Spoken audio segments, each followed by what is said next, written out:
Welkom by Genoete Toets Kombuis. Vandag gaan ek vir julle wys hoe om in plaas van net gewone varkchops wat jy in die oond of in die pan braai, heerlike varkrolletjies te maak. Jy gebruik ontbeende vark nekchops. Ek hou spesifiek van vark nekchops omdat dit so bietjie meer gemarmer is as die ander. En al wat jy dan gaan doen is jy gaan hulle 'n bietjie platter kap, soos wat hierdie een alreeds gedoen het. Neem 'n skyfie kleefplastiek, sit dit oor jou vleis, dan kap jy dit net met jou hand kalm. So plat.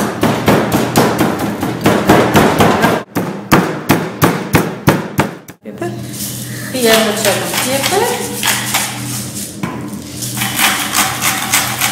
En nou gaan jy gou vir 'n vinnige vulseltjie opsit.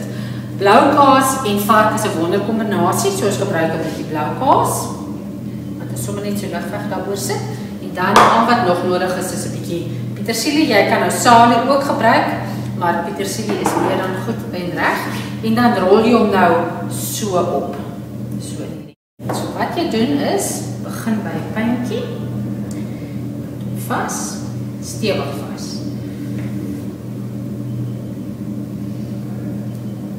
Dan sorg jy nou dat daar 'n taamlike stukkie tou is.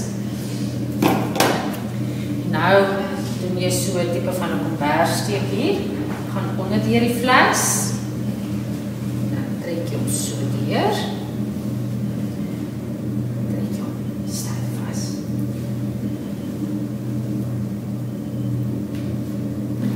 Op die bakplaat.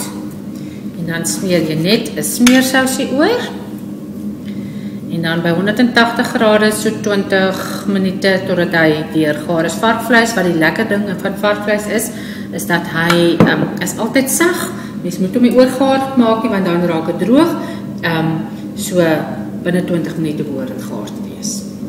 So nou die touwtjies afgeknip van die rolletjie en nou sny ons dit net in skyfies vir elkeen en pak dit dan mooi op 'n bordjie en dan kan jy dit voorsit saam met 'n slaai en 'n heerlike ete.